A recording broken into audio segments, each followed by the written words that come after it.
Hello friends, welcome to Fazar accounts academy. ఈరోజు మనము ledger గురించి తెలుసుకోబోతున్నాం. మనకు జర్నల్ ఎంట్రీస్ తర్వాత నెక్స్ట్ ఉన్నటువంటి టాపిక్ లెడ్జర్. ఈ లెడ్జర్ గురించి మనము ఆఫ్టర్ జనరల్ ఎంట్రీస్ తెలుసుకోబోతున్నాం. ఫస్ట్ స్టెప్ ఏంటంటే all transactions we have recorded in journal. జర్నల్లో ఏం చేసాం? ఆల్ ట్రాన్సాక్షన్స్ని మనం ఇక్కడ రికార్డ్ చేసాం. జర్నల్లో ఆల్ ట్రాన్సాక్షన్స్ రికార్డ్ అయిన తర్వాత, జర్నలైజ్డ్ అయిన తర్వాత ద సెకండ్ స్టెప్, ఇది ఫస్ట్ స్టెప్గా తీసుకున్నట్లయితే ద సెకండ్ స్టెప్ ఈజ్ ఈ జర్నల్ ఎంట్రీస్ అన్నింటిని తెచ్చి లెడ్జర్లో పోస్ట్ చేయడము. జర్నల్ ఎంట్రీస్ అన్నింటిని తెచ్చి ఆల్ జర్నల్ ఎంట్రీస్, అక్కడ ఉన్నటువంటి all journal entries must be posted into ledger. ఆ group of accounts is called ledger. అన్ని అకౌంట్స్ని మనము రాసాం. ఏ విధంగా రాసాము? సపోజ్ ఇక్కడ చూడండి, జర్నల్ ఎంట్రీస్ ఏ విధంగా రాసాం? మనం జర్నల్ ఎంట్రీస్ ఏ విధంగా రాసాము? ఒక ఫార్మాట్ వేసాం. ఈ ఫార్మాట్లో డెబిట్, క్రెడిట్, డేట్, ఫస్ట్లో డేట్ వేసాం. Date, particulars, LF, debit, debit amount, credit amount వేసాము. సో ఇక్కడ మనం డేట్ వేసుకున్నాం, సర్టెన్ డేట్ వేసాం. ఆ డేట్లో ఒక ఎంట్రీ రాసాం, అకౌంట్ డేటార్ టు, సపోజ్ ఇక్కడ చూద్దాం, రఫ్గానే చూద్దాం. సపోజ్ ఇక్కడ Krishna account debtor to cash account ఒక ఎంట్రీ రాసాం. Next cash account debtor to Ramu account. Narration రాయట్లేదు, నెరేషన్ మనం రాసాం, అక్కడ రాసాం, ఇక్కడ రాయట్లేదు. సో అదేవిధంగా నెక్స్ట్ ఇంకేదైనా పర్చేస్ చేసాం, purchase account debtor to cash account. Next sales తీసుకుందాం, cash account debtor to sales account. ఈ విధంగా మనం ఏం చేసామంటే అన్ని జర్నలైజ్ చేసాం, వివరించి రాసాం, జర్నలైజ్ చేసి ఒక్కొక్క డేట్లో 1వ తేదీ, 5వ తేదీ, 7వ తేదీ, 10వ తేదీ ఈ విధంగా డేట్స్ వేసుకున్నాం. సర్టెన్ అమౌంట్ ఇక్కడ వేసుకుంటా వచ్చాం. ఏ కాలంకి ఎదురుగా అక్కడ డెబిట్ అమౌంట్ డెబిట్లో, క్రెడిట్ అమౌంట్ క్రెడిట్లో. సో ఈ విధంగా మన అమౌంట్స్ వేసి జర్నలైజ్ చేసాం ఇంతకుముందు. ఇప్పుడు మనం ఇక్కడ ఏం చేయాలి? లెడ్జర్ అనేది మనం ఇక్కడ ప్రిపేర్ చేయాలి. లెడ్జర్ అనేటువంటిది అంటే ఈ ట్రాన్సాక్షన్స్ అన్నింటినీ తెచ్చి మనం ఒక లెడ్జర్ ప్రిపేర్ చేయబోతున్నాం. ఎలా ప్రిపేర్ చేస్తూ ఉన్నాము అంటే, సపోజ్ ఇక్కడ చూడండి, ఇక్కడ కృష్ణ అనే పర్సన్ ఒకడున్నాడు. మళ్ళీ కృష్ణ ఎక్కడైనా ఉన్నాడా? లేడు. సో ఇప్పుడు కృష్ణ అకౌంట్ అన్నాం. ఇప్పుడు కృష్ణకి ఒక అకౌంట్ వేయాలి మనం. కృష్ణకు ఒక అకౌంట్, కృష్ణ ఉన్నాడు, ఈ కృష్ణని బయటికి తెస్తున్నాం. ఇక్కడ కృష్ణకు ఒక అకౌంట్ ప్రిపేర్ చేస్తాం. నెక్స్ట్ క్యాష్ అనేది ఉంది. ఇక్కడ క్యాష్ ఉంది 1, ఇక్కడ క్యాష్ ఉంది 2, ఇక్కడ క్యాష్ ఉంది 3, ఇక్కడ క్యాష్ ఉంది 4. క్యాష్ అనేటువంటిది 4 టైమ్స్ వచ్చింది. ఇక్కడ క్యాష్ అన్నది 4 టైమ్స్ వచ్చింది. సో అప్పుడు ఇక్కడ క్యాష్ కి ఒక అకౌంట్ ప్రిపేర్ చేయాలి. సో కృష్ణ అయిపోయింది, క్యాష్ అయిపోయింది. ఈ క్యాష్ కూడా అక్కడ వచ్చేసింది. నెక్స్ట్ ఇక్కడ ఎవరు? రామాకు ఒక అకౌంట్ ప్రిపేర్ చేయాలి. థర్డ్ ఎవరు? రామ. సో రామాకు ఒక అకౌంట్ ప్రిపేర్ చేయాలి. Next purchase account debtor to cash. ఇక్కడ క్యాష్ అకౌంట్ ఆల్రెడీ వేసుకున్నాం. నెక్స్ట్ ఇంకేముంది? పర్చేజర్స్ ఉంది. సో పర్చేజర్స్ అనే దానికి ఒక అకౌంట్ ప్రిపేర్ చేసుకోవాలి. Next cash account debtor to sales ఉంది. క్యాష్ ఆల్రెడీ అక్కడ రాసుకున్నాం. ఇంకా ఉండేది ఏంటి? సేల్స్ అనే దానికి మనం ఒక అకౌంట్ ప్రిపేర్ చేసుకోవాలి. సో ఇప్పుడు ఈ అకౌంట్ అనేది ఏ విధంగా ప్రిపేర్ చేస్తాం? లెడ్జర్ అంటే ఏదో ఫస్ట్ ఒకసారి చూద్దాం. సో వీటిని ఇక్కడ జర్నలైజ్ చేసిన వాటిని మనము అకౌంట్స్ తేవాలి. ఇప్పుడు ఎన్ని ఎంట్రీస్ ఉన్నాయి? 1, 2, 3, 4 ఎంట్రీస్ ఉన్నాయి. ఈ 4 ఎంట్రీస్కి ఎన్ని అకౌంట్స్ వచ్చాయి? 5 అకౌంట్స్ వచ్చాయి. క్యాష్ అనేది 4 సార్లు వచ్చింది. Krishna 1 time, Rama 1 time, purchase 1 time, sales 1 time తీసుకున్నాం ఎగ్జాంపుల్గా. ఓకే, ఇప్పుడు ఫస్ట్ లెడ్జర్ అంటే ఏంటంటే, లెడ్జర్ అంటే గ్రూప్ ఆఫ్ అకౌంట్స్ ని మనం లెడ్జర్ అని ఇక్కడ పిలుస్తాము. ఆ గ్రూప్ ఆఫ్ అకౌంట్స్ ఏంటివి అంటే ఇవన్నీ accounts, Krishna account, cash account, Rama account, purchase account, sales account, ఈ అన్ని కలిపి ఏదైతే మనం ప్రిపేర్ చేస్తామో, ఎక్కడైతే మనం పోస్ట్ చేస్తామో దాన్ని లెడ్జర్ అంటాం. ఇప్పుడు లెడ్జర్లో ఏముంటాయి అంటే గ్రూప్ ఆఫ్ అకౌంట్స్ అంటున్నాం. Group of accounts. ఇప్పుడు అకౌంట్ ఎలా ఉంటుంది? ఇక్కడ కృష్ణ ఒక అకౌంటే, క్యాష్ అనేది ఒక అకౌంట్, రామ అనేది ఒక అకౌంట్, పర్చేస్ అనేది ఒక అకౌంట్, సేల్స్ అనేది ఒక అకౌంట్. అకౌంట్ అనేది ఏ విధంగా ఉంటుంది అంటే, అకౌంట్ అనేది టీ షేప్లో ఉంటుంది. అకౌంట్ అనేది టీ షేప్లో ఉంటుంది. సో దీన్ని మనం టీ షేప్గా తీసుకుంటాం. ఇక్కడ చూద్దాం. సో అకౌంట్ అనేది మనం టీ షేప్లో ఉంటుంది. టీ షేప్లో ప్రిపేర్ చేయాలి. ఈ ఇటు సైడ్ లెఫ్ట్ సైడ్ ఈక్వల్గా ఉండాలి, రైట్ సైడ్ ఈక్వల్గా ఉండాలి, స్పేస్ ఈక్వల్గా తీసుకోవాలి. అంటే కరెక్ట్ సెంటర్ పాయింట్కి మనం డివైడ్ చేసుకుంటాం. ఇక్కడ రైట్ సైడ్ ఎంత వేసుకుంటామో లెఫ్ట్ సైడ్ అంతే వేసుకోవాలి. సో ఇక్కడ డేట్ ఉంటుంది, ఇక్కడ డేట్, ఇందులో ఏం కాలమ్స్ ఉంటాయంటే date, particulars, JF, journal folio. అక్కడ ఎల్ఎఫ్ వచ్చింది కదా, ఇక్కడ జేఎఫ్ వస్తుంది. జేఎఫ్ అమౌంట్, ఇటు సైడ్ కూడా సేమ్ కాలమ్స్ వస్తాయి. డేట్, పర్టికులర్స్, మళ్ళీ ఇక్కడ కూడా జేఎఫ్ వస్తుంది. జేఎఫ్ అమౌంట్, పైన హెడ్డింగ్ ఉంటుంది డాష్ అకౌంట్. ఆ డాష్ లో ఏముంటారంటే వీళ్ళు ఉంటారు, అది మనం చూద్దాం. ఈ డాష్ లో ఎవరు ఉంటారంటే ఇప్పుడు కృష్ణ అన్నాడు, ఇక్కడ కృష్ణ అకౌంట్, కృష్ణకు ఒక ఇది సపరేట్, క్యాష్ కు సపరేట్, ఇవన్నీ అకౌంట్ సపరేట్స్ వస్తాయి.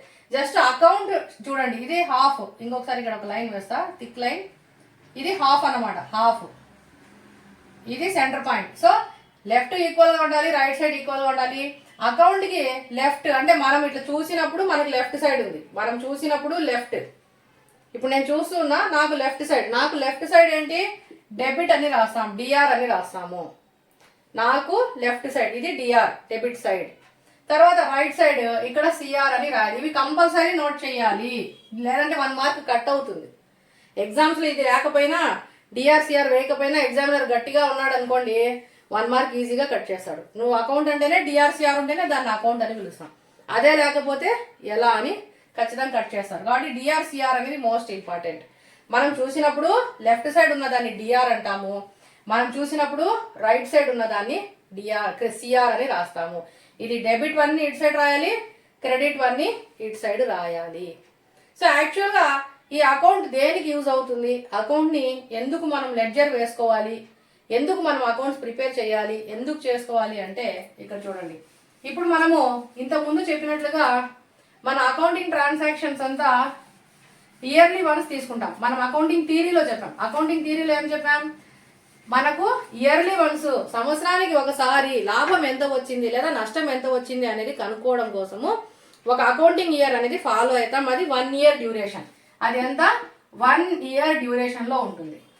ఆ 1 ఇయర్ డ్యూరేషన్లో సంవత్సర కాలం పాటు మనం బిజినెస్ చేస్తే సంవత్సరం చివర ఎంత లాభం వచ్చింది లేదా నష్టం ఎలా ఉంది లేదా వ్యాపార పరిస్థితి ఎలా ఉంది అనేది మనము అనలైజ్ చేసుకోవడానికి సంవత్సరానికి ఒకసారి లెక్కల్ని బేరీస్ చేస్తాం, అంటే క్యాల్కులేట్ చేసుకుంటాం. ఇలా క్యాల్కులేట్ చేసేటప్పుడు ఒకే రోజు కూర్చొని సంవత్సరం ట్రాన్సాక్షన్స్ ని మనము గుర్తు పెట్టుకోలేం. ఒకే రోజు కూర్చొని సంవత్సరం ట్రాన్సాక్షన్స్ అన్ని ఒక చోటికి తేవాలి అంటే జరిగే పని కాదు. కాబట్టి ప్రతి నెల చివర అంటే జనవరి 31, ఫిబ్రవరి 28, మార్చ్ 31, ఏప్రిల్ 30, మే 31, June 30, July 31, August 31, September 30, October 31, November 30, December 31. ఎందుకు డేట్స్తో సహా చెప్తున్నానంటే కంపల్సరీ డేట్ అవసరం ఇక్కడ, అందుకే డేట్తో సహా చెప్తున్నా. ఎవరీ మంత్కి డేట్ మారుతుంది, అది కూడా మనం ఐడెంటిఫై చేయాలి. మనం ఒకే డేట్ తీసుకోవట్లేదు ఇక్కడ, ఎవరీ మంత్ 30 తీసుకోవట్లేదు, ఎవరీ మంత్ 31 తీసుకోవట్లేదు, చేంజ్ అయింది డేట్. అందుకే నేను డేట్తో ప్రకారం డేట్తో సహా చెప్పా. జనవరి నుంచి డిసెంబర్ వరకు మనం నోట్ చేసుకోవాలి. ఓకే, ఇప్పుడు ఎవ్రీ ఇయర్ మనం లాభాలు ఎంత వచ్చినాయి నష్టాలు ఎంత వచ్చాయి చూసుకోవాలి. అలా చూసుకునేటప్పుడు ఏమవుతుందంటే 12 మంత్స్, యాక్చువల్గా 1 ఇయర్ అంటే మనకి 12 మంత్స్ డేటా మనం ఒకేసారి తీసుకోలేము. కాబట్టి ఎవ్రీ మంత్ వైజ్గా ఈ మంత్లో ఎంత జరిగినాయి అన్ని ఒక నెలవారీగా తీసుకుంటాం. ఫస్ట్ ఒక 1 మంత్కి ఎన్ని ట్రాన్సాక్షన్ జరిగాయి, ఈ మంత్లో జరిగినవి మళ్ళీ నెక్స్ట్ మంత్కి కంటిన్యూ చేస్తాం. ఇప్పుడు జనవరిలో జరిగిన ట్రాన్సాక్షన్ అంతా 31కి చూసుకుంటాం. ఆ చూసుకున్న ట్రాన్సాక్షన్ అంతా నెక్స్ట్ మంత్కి పోస్ట్ చేస్తాం, ఫిబ్రవరికి వెళ్తాయి. ఫిబ్రవరికి వెళ్ళినవి మార్చికి పంపిస్తాం, మార్చికి వెళ్తాయి. మార్చికి వెళ్ళినవి ఏప్రిల్కి పంపిస్తాం, ఏప్రిల్ నుంచి తిరుక్కొని అట్లా మనకు డిసెంబర్ 31కి, యాక్చువల్గా అకౌంటింగ్ ఇయర్ ఎప్పటి నుంచి ఎప్పటికి మనకి ఏప్రిల్ 1 నుండి మార్చ్ 31 వరకు అకౌంటింగ్ ఇయర్ మనకు. బట్ నేను జస్ట్ ఎగ్జాంపుల్కి జనవరి డిసెంబర్ తీసుకున్నా. ఓకే, ఇప్పుడు జనవరి 1వ తేదీ నుంచి డిసెంబర్ 31వ తేదీ వరకు ఈ ఎవ్రీ మంత్ ఏమైతుందంటే పోతూ పోతూ పోతూ లాస్ట్ వరకు వెళ్తుంది. ఎవ్రీ మంత్ మనం ట్రాన్సాక్షన్స్ ని అనలైజ్ చేస్తాం. ఎవ్రీ మంత్ ఫైనలైజ్ చేసుకొని నెక్స్ట్ మంత్కు పంపిస్తాం. మంత్లీ వన్స్ మనం చెక్ చేస్తాం.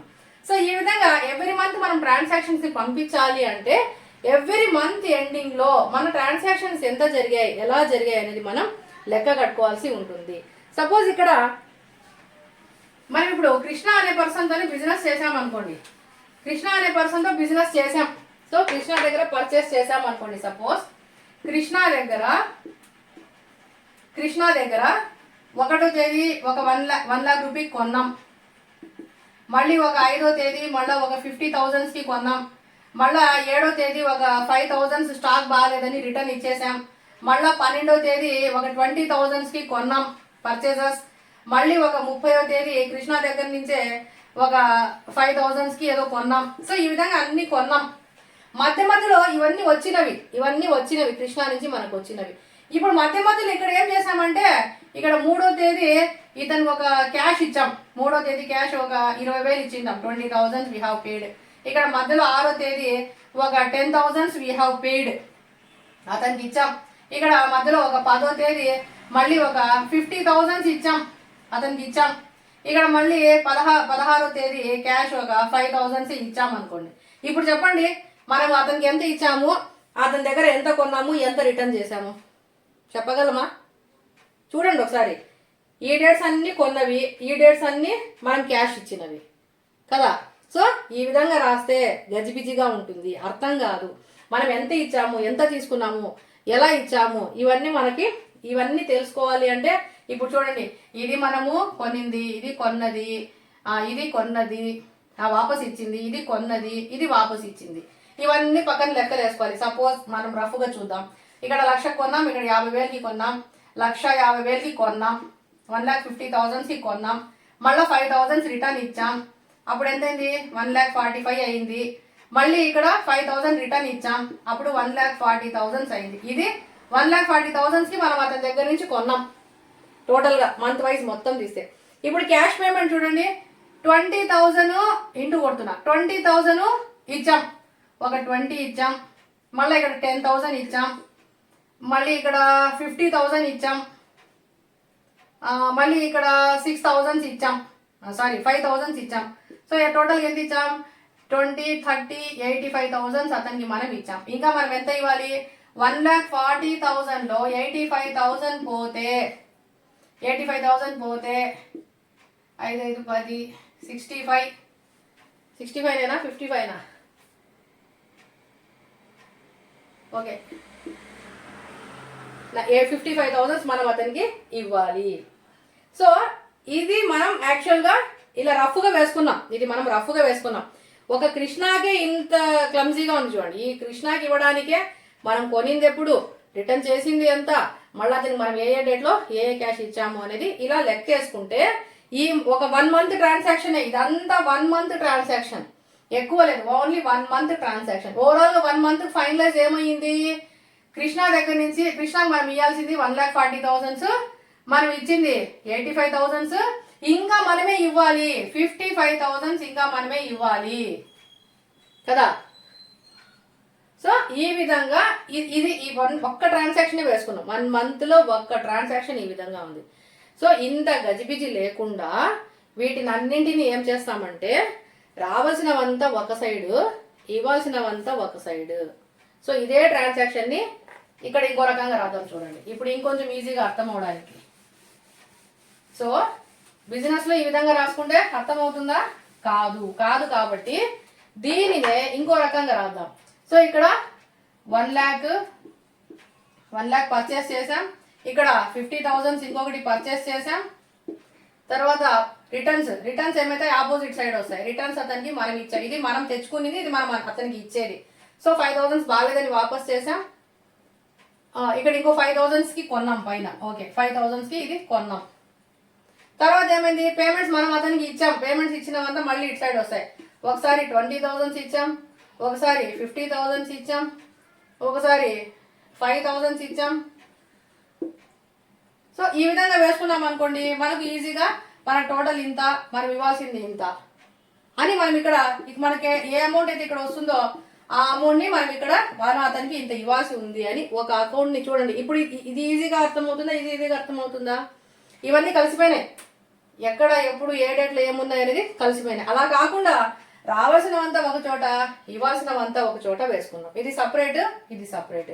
ఇవి మనం తెచ్చుకున్నవి, ఇవి మనం అతనికి ఇచ్చినవి.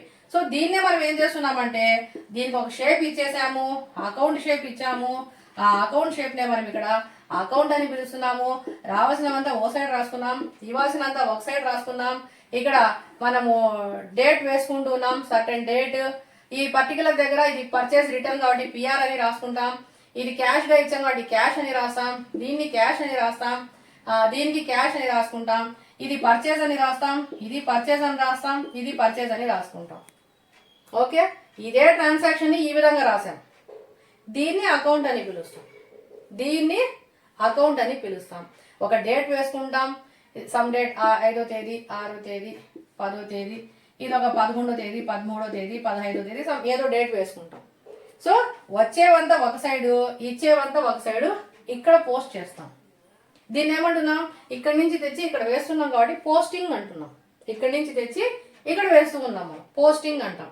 సో ఇట్లా రాసుకోవడం కంటే కూడా ఇదంతా గజిబిజి ప్రాసెస్ కాబట్టి మనం డేట్ వేసుకొని క్లియర్ గా పర్చేజ్ ఇంత అమౌంట్, మళ్ళీ డేట్ వేస్తాం, పర్చేజ్ రిటర్న్ ఇంత అమౌంట్, మళ్ళీ పర్చేజ్ పలానా డేట్ లో ఇంత కొన్నాం. ఇప్పుడు మనం చూస్తాను ఇక్కడ చెప్పచ్చు ఎంత కొన్నాం, 1,55,000 కి కొన్నాం, సంథింగ్ ఏదో కొన్నాం, 1,50,000 కొనేసాం.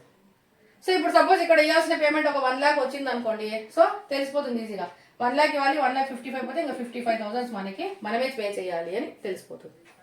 సో ఇలా ఇంత క్లమ్జీగా లేకుండా ఒక సపరేట్ గా ఒక అకౌంట్ స్ట్రక్చర్ అనేది ఇచ్చాము. జర్నల్ ఎంట్రీస్ లో ఉన్న వాటిని తెచ్చి పోస్టింగ్ చేస్తాము. పోస్టింగ్ చేసి ఇది ఎక్కడ స్టార్ట్ అవుతుంది అంటే ఇది ఎవ్రీ అకౌంట్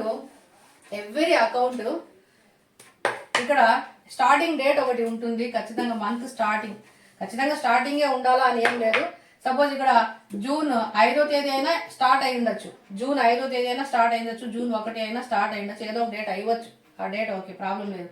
కానీ మనం ఇక్కడ అకౌంట్ ఫైనలైజ్ చేసేటప్పటికి జూన్ 30th చూస్తాం, జూన్ 30th చూస్తాం. ఈ అకౌంట్ ఎప్పుడు చూస్తాము, ఎప్పుడు క్లియర్ చేస్తాము అంటే జూన్ 30th మనము చూస్తాము. సో మనం ఒక జర్నల్ ఎంట్రీ తీసుకొని పోస్టింగ్ చేస్తే మనకు అర్థమవుతుంది. ఇక్కడ ఇంకొక ఇంపార్టెంట్ పాయింట్ ఏమంటే డెబిట్ సైడ్ ఎప్పుడు పర్టికులర్స్ లో, debit side particulars, credit side particulars. Debit side particulars ఎప్పుడు 2తో స్టార్ట్ చేస్తాం, 2 అని స్టార్ట్ చేస్తాం. అదే విధంగా క్రెడిట్ సైడ్ పర్టికులర్స్ అన్ని కూడా బై అని స్టార్ట్ చేస్తాం. BUY కాదు, ఓన్లీ BY బై అని స్టార్ట్ చేస్తాం. సో ఓవరాల్ గా లెడ్జర్ ఏమంటే దీనికంటూ ఒక ప్రొసీజర్ ఉంది. Group of accounts is called ledger. అన్ని అకౌంట్స్ ని కలిపి లెడ్జర్ అని పిలవడం జరుగుతుంది. మనం రాసిన జర్నల్ ఎంట్రీస్ కి ఒక్కొక్క జర్నల్ ఎంట్రీకి 2 లెడ్జర్స్ ఖచ్చితంగా వస్తాయి.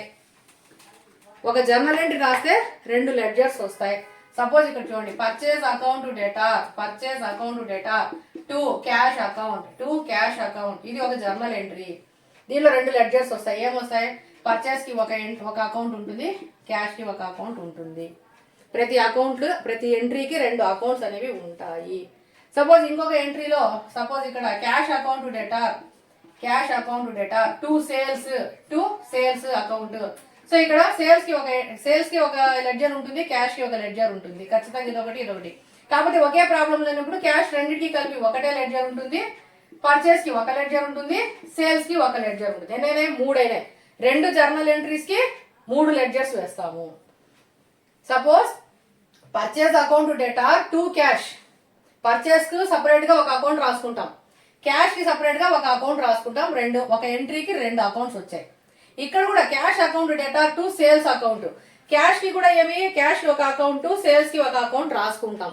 అయితే క్యాష్ ఇక్కడ 2 సార్లు ఉంది కాబట్టి 2 క్యాష్ కి ఒకటే అకౌంట్ ప్రిపేర్ చేస్తాము. పర్చేస్ ఒక అకౌంట్, క్యాష్ కి ఒక అకౌంట్, సేల్స్ కి ఒక అకౌంట్, మొత్తమేనే 3 అకౌంట్స్ అవుతాయి. సపోజ్ ఇక్కడ ఇంకోటి చూద్దాం, stationery account data to cash అని ఉందనుకోండి, ఇది ఇంకొక entry. Stationery account data to cash ఉందనుకోండి. స్టేషనరీకి ఒక అకౌంట్ ఉంటుంది, క్యాష్కి ఒక అకౌంట్. అంటే ఒక ఎంట్రీకి రెండు రెండు రావాలి అకౌంట్స్, ఒక ఎంట్రీకి రెండు అకౌంట్స్. ఇప్పుడు ఆల్రెడీ క్యాష్ ఉంది కాబట్టి ఇక్కడ స్టేషనరీకి ఇంకొక అకౌంట్ వస్తుంది, క్యాష్కి అవసరం లేదు. ఈ క్యాష్ ఇవన్నీ ఒకే క్యాష్, అన్ని క్యాష్ ట్రాన్సాక్షన్ ఒకే దాంట్లో వస్తాయి. హెడ్డింగ్ మారితే అకౌంట్ మారుతుంది, హెడ్డింగ్ అదే ఉంటే అదే ఉంటుంది. సపోజ్ ఇంకొక ఎంట్రీ చూద్దాం. ఇక్కడ సేల్స్కి సపోజ్ ఇప్పుడు Krishna account debtor to sales account అన్నాం, Krishna account debtor to sales account అన్నాం. ఇక్కడ కూడా రెండు అకౌంట్స్ కావాలి, ఒకటి కృష్ణ అకౌంట్, రెండు సేల్స్ అకౌంట్. ఇప్పుడు ఇక్కడ కృష్ణ అకౌంట్ కి ఒక అకౌంట్ వస్తుంది, సేల్స్ కి రాదు. ఆల్రెడీ సేల్స్ ఎక్కడుంది, ఇక్కడ ఉంది కాబట్టి ఇదే సరిపోతుంది. సో అప్పుడు ఎన్నైనా చూడండి, 1 2 3 4 ఎంట్రీస్ వచ్చినాయి. 1 2 3 4 5 అకౌంట్స్ వచ్చాయి. 4 ఎంట్రీలకు 5 అకౌంట్స్ వచ్చాయి. సో ఈ అన్ని కలిపితే లెడ్జర్ అవుతుంది. ఈ అన్ని కలిపితే ఎవరెవరు కలిపితే Krishna account, purchase account, cash account, sales account, stationery accounts, ఈ 5 అకౌంట్స్ వచ్చాయి. ఈ ప్రాబ్లంలో 5 అకౌంట్స్ వచ్చాయి. ఈ 5 అకౌంట్స్ ఏమని పిలుస్తాము అంటే లెడ్జర్ అని పిలుస్తాం. ఈ 5 అకౌంట్స్ లెడ్జర్ అని పిలుస్తాం. కొన్ని ప్రాబ్లమ్స్ లో 10 అకౌంట్స్ రావచ్చు, దాన్ని లెడ్జర్ అని పిలుస్తాం. కొన్ని అకౌంట్స్ లో 20 రావచ్చు, దాన్ని కూడా లెడ్జర్ అనే పిలుస్తాం. అంటే గ్రూప్ ఆఫ్ అకౌంట్స్ ని అంతా కలిపితే లెడ్జర్ అని ఇక్కడ మనం పిలుస్తాం. అన్ని అకౌంట్స్ ని కలిపి లెడ్జర్ అని పిలుస్తాం. దీంట్లో ఏమని పిలుస్తాం, జర్నల్ ఎంట్రీస్ అని పిలుస్తాం. జర్నల్ ఎంట్రీస్ ని తీసుకొని వచ్చి పోస్టింగ్ చేయాలి. ఎక్కడ పోస్టింగ్ చేయాలి, టీ షేప్ లో ఉన్నటువంటి లెడ్జర్ లో పోస్టింగ్ చేయాలి. సో ఇవి జర్నల్ ఎంట్రీస్. ఈ జర్నల్ ఎంట్రీస్ ని తీసుకొని పోయి ఒక్కొక్కరి పేరుతో ఒక్కొక్క అకౌంట్ ఓపెన్ చేసి అక్కడ పోస్టింగ్ చేసి టోటల్స్ ని నెలకు ఒకసారి చూసుకోవాలి. సో వన్స్ అకౌంట్ చూడండి, ఇక్కడ టీ షేప్ లో లెడ్జర్ ఉంటుంది, సారీ ఒక అకౌంట్ టీ షేప్ లో ఉంటుంది. సో దీన్ని గుర్తు పెట్టుకోండి. దీన్ని డెబిట్ అంటాము, దీన్ని క్రెడిట్ అంటాము. డాష్ అకౌంట్ అని రాస్తాం, అక్కడ ఎవరో ఒక పేరు వస్తుంది. సేల్స్ అకౌంట్, పర్చేజ్ అకౌంట్, లేదా కృష్ణ అకౌంట్, లేదా స్టేషనరీ అకౌంట్. ఏ అకౌంట్ ఓపెన్ చేస్తామో ఆ పేరు రాసి ఆ అకౌంట్ ని ఓపెన్ చేస్తాము. ఇక్కడ డేట్ వస్తుంది, ఇక్కడ పర్టిక్యులర్స్ ఉంటాయి, ఇక్కడ జేఎఫ్ జర్నల్ ఫోలియో ఉంటుంది, ఇక్కడ టోటల్ ఏం టోటల్, డెబిట్ ఇటు ఉంది కాబట్టి డెబిట్ టోటల్ ఇది, డెబిట్ ఇక్కడ ఉంది, డెబిట్ టోటల్ ఇది. నెక్స్ట్ మళ్ళీ డేట్ వస్తుంది, పర్టికులర్స్ వస్తుంది, జేఎఫ్ వస్తుంది, టోటల్. ఇది ఏం టోటల్, క్రెడిట్ ఇక్కడ ఉంది కాబట్టి క్రెడిట్ టోటల్, క్రెడిట్ ఇక్కడ ఉంది కాబట్టి ఇది క్రెడిట్ టోటల్. డెబిట్ ని 2 తో స్టార్ట్ చేస్తాం, క్రెడిట్ ని బై తో స్టార్ట్ చేస్తాం. ఇక్కడ 2 వస్తుంది, ఇక్కడ బై వస్తుంది. నెలకు ఒకసారి ఏం చేస్తామంటే టోటల్స్ చూసుకొని బ్యాలెన్స్ చేస్తాము. బ్యాలెన్సింగ్ అనేది చాలా ఇంపార్టెంట్, అది ప్రాబ్లం వచ్చిన దగ్గర ఎక్స్ప్లెయిన్ చేస్తాం. బ్యాలెన్సింగ్ అనేది చాలా ఇంపార్టెంట్. ఆ బ్యాలెన్సింగ్ ఒకసారి డెబిట్ ఎక్కువ ఉండొచ్చు, ఒక్కొక్కసారి క్రెడిట్ ఎక్కువ ఉండొచ్చు. ఏది ఎక్కువ అవుతుందో ఏది తక్కువ అవుతుందో చూసుకొని చేయాలి, అది ప్రాబ్లం వచ్చినప్పుడు చెప్తా. ఓకే, ఇప్పుడు ఇది మీకు లెడ్జర్. ఈ లెడ్జర్ ని చూడండి, గుర్తుపెట్టుకోండి. లెడ్జర్ అనేది ఎప్పుడు టీ షేప్ లో ఉంటుంది, టీ షేప్ లో ఉంది. దీనికి ఏముంటాయి, డెబిట్ క్రెడిట్ రాయాలి, కంపల్సరీ రాయాలి. సో ఇంకా డేట్, పర్టికులర్స్, జేఎఫ్, టోటల్ అని కంపల్సరీ ఉంటాయి. ఇవి ఎప్పుడు మనం ఫైనలైజ్ చేస్తామంటే ఎవ్రీ మంత్లీ లేదా మంత్ ఎండింగ్ లో దీన్ని క్లోజ్ చేస్తాం. ఎవ్రీ మంత్ ఎండింగ్ కి క్లోజ్ చేసేస్తాం. అలా క్లోజ్ చేస్తూ ఇయర్ ఎండింగ్ కి వెళ్ళిపోతాం. ఎవ్రీ మంత్ క్లోజ్ చేస్తాం, లాస్ట్ లో ఇయర్ ఎండింగ్ కి పోతాం. సో మంత్లీ దీన్ని ఎండ్ చేయాలి, కంపల్సరీ ఎండ్ చేస్తాం. అది నెక్స్ట్ మంత్ పోతుంది. ఎండ్ చేసినప్పుడు నెక్స్ట్ మంత్ కి ట్రాన్స్ఫర్ అవుతుంది, నెక్స్ట్ మంత్ కి కంపల్సరీ అది ట్రాన్స్ఫర్ అవుతుంది.